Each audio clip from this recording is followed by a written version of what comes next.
Vladimir Poutine a appelé les Russes à se battre jusqu'à la victoire et à s'emparer de tout le Donbass à tout prix.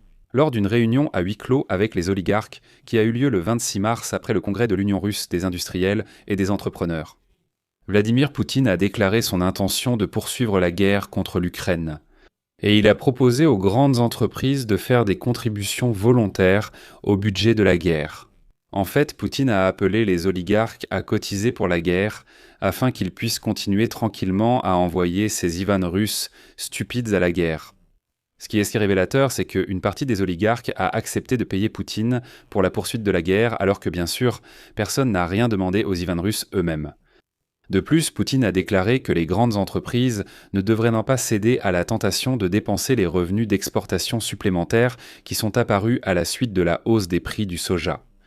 Из-за войны на Ближнем Востоке.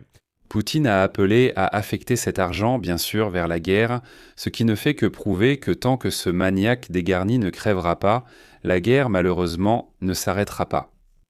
Je m'appelle Alexei Petchi, discutons ensemble de ce sujet, mais avant de commencer, je vous demande de soutenir le travail de cette chaîne YouTube avec votre like, votre abonnement et, éventuellement, un parrainage ou un don. Tous les liens et informations pour savoir comment le faire se trouvent dans la description de cette vidéo. Merci pour votre curiosité. De plus, abonnez-vous à mon canal Telegram Petchi News, le lien se trouve dans la description de cette vidéo. Alors, Vladimir Poutine a appelé les Russes à se battre jusqu'à ce qu'il ne reste plus d'Ivan russe ou jusqu'à ce que le pays s'effondre à cause d'un effondrement économique. Le journal The Bell rapporte que lors d'une réunion à huis clos avec des oligarques, qui a eu lieu le 26 mars après le congrès de l'Union russe des industriels et des entrepreneurs, Vladimir Poutine a déclaré son intention de poursuivre la guerre contre l'Ukraine et a proposé aux grandes entreprises de faire des contributions volontaires au budget militaire. Enfin, proposer, c'est un grand mot, il a exigé des oligarques qu'ils lui donnent encore de l'argent de leur propre poche pour financer le bain de sang contre l'Ukraine. Comme l'ont déclaré des sources du journal, Poutine, les yeux injectés de sang, c'est un vrai maniaque, a affirmé qu'il enverrait des Ivan russes mourir en Ukraine jusqu'à ce qu'il ait conquis tout le Donbass. Et il se fiche complètement du nombre de ces Russes qui mourront honteusement en Ukraine. Certains hommes d'affaires, selon le journal, ont répondu à la demande lors de la réunion. Il faut donc comprendre que... Vous savez, je me souviens qu'au début de la guerre, à grande échelle, on disait que c'était la guerre de Poutine. Non, c'est la guerre des Russes, de tous les Russes, sans exception. Tous les Russes sont entièrement responsables de cette guerre sanglante et non provoquée. Il ne faut pas prétendre le contraire. Eh bien, par exemple, Souleyman Kerimov promet de verser 100 milliards de roubles pour la poursuite de la guerre. L'initiative a été soutenue, selon le journal, par au moins un autre grand homme d'affaires présent à la réunion. Certes, il n'a pas précisé le montant de sa contribution, mais néanmoins, il est prêt à payer de l'argent. Il dit « Ces Russes lambda, cette racaille, envoyez-les, qu'ils continuent de mourir dans cette guerre. Quelle différence cela fait? Nous donnerons de l'argent. » Un interlocuteur du journal affirme que l'initiative de secouer le monde des affaires en cette période difficile vient du chef de Rosneft, Igor Sechin. La veille, il a exposé cette position dans une lettre à Poutine, proposant comme mécanisme de collecte de fonds d'émettre des obligations de guerre. Mais c'est aussi une preuve supplémentaire que l'économie est en train de craquer de toutes parts. L'appel aux oligarques a été lancé dans un contexte de déficit budgétaire record et de dépenses de guerre en forte augmentation. Selon l'Institut Gaïdar, le déficit budgétaire à la fin de l'année 2026 devrait être 2 fois supérieur aux 3,8 billions de roubles prévus par le ministère des Finances. Les recettes du Trésor seront inférieures de 3 billions aux 40 billions prévus, tandis que les dépenses, au contraire, augmenteront d'environ 1 billion. Dans le même temps, dès la fin février, le déficit budgétaire a atteint 3,2 billions de roubles, se rapprochant presque du plan annuel.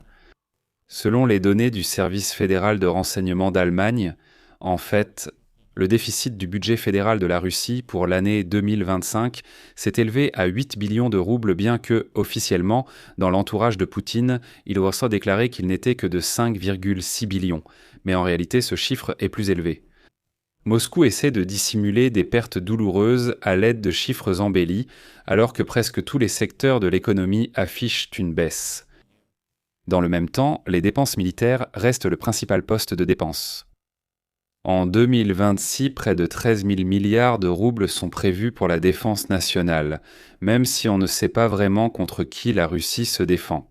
Cela représente près de 30% de toutes les dépenses du budget, soit l'équivalent de 250 milliards de roubles par semaine. Cette somme dépasse les budgets annuels de 62 entités de la Fédération de Russie. Avec les dépenses pour le secteur de la sécurité, les dépenses fantablielles atteignent 17 000 milliards de roubles. La part du budget. Autrement dit, ces problèmes de Russes ordinaires, tout le monde s'en fiche. Mon Dieu, combien y a-t-il de ces Ivan russes? Eh bien, un de plus, un de moins, quelle différence cela fait-il? Et comme l'écrivent les économistes russes eux-mêmes, je cite, « Depuis le début de l'année, seulement 2 mois se sont écoulés et le budget est déjà en lambeaux. Si de telles dépenses militaires élevées se maintiennent, le financement de l'économie civile, déjà en stagnation, sera sacrifié. » Mais cela n'arrête en rien Poutine, car Donald Trump lui a aussi fait un petit cadeau. Le maniaque russe Vladimir Poutine a déclaré que les grandes entreprises ne devraient là pas céder à la tentation de dépenser les revenus d'exportation supplémentaires générés par la hausse des prix des matières premières en raison de la guerre au Moyen-Orient. Poutine a déclaré que tous les revenus excédentaires devaient aller où? Bien sûr vers la guerre. Comment ce maniaque aurait-il pu dire autre chose? Voici la citation de Poutine. Maintenant, alors que les cours de nos exportations traditionnelles augmentent, mais que les marchés sont également instables, il peut y avoir la tentation de profiter de la situation, d'obtenir des revenus conjoncturels et, comme on dit, de les dépenser, de les utiliser pour des dividendes ou, en ce qui concerne l'État, d'augmenter les dépenses et les charges budgétaires. Nous devons faire preuve de bon sens et adopter un conservatisme modéré tant dans les finances des entreprises que dans les finances publiques. En résumé, Poutine affirme « Nous allons gagner de l'argent avec le pétrole ». Merci à Trump. Mais tout cet argent, les Russes ordinaires, pas très raffinés, ne le verront jamais de toute façon. Non, bien sûr, il ira à la guerre. Qu'est-ce que vous pensiez faire? Le dilapider? Vous pensiez quoi mener la grande vie? En aucun cas. Ivan Rouski connaît ta place. La guerre en Iran, qui a globalement fait grimper les prix du pétrole, a rapporté à la Russie des revenus records issus des matières premières depuis avril 2022, rien que la semaine dernière grâce à l'exportation de pétrole. L'économie russe a gagné près de 2,5 milliards de dollars. C'est 120% de plus que la semaine précédant le début des frappes américano-israéliennes. Eh bien, ici, Poutine a trouvé comment encore soutirer de l'argent à ces Russes. Le gouvernement n'exclut pas l'introduction d'une taxe sur les superprofits dans certains secteurs. Ils disent que si une entreprise gagne plus à cause de cette crise au Moyen-Orient, il faut taxer son secteur. Il faut prendre l'argent et le consacrer à la guerre. De plus, les autorités russes avaient déjà introduit une taxe sur les superprofits en 2023 après que les prix des matières premières ont explosé à cause du début de la guerre contre l'Ukraine.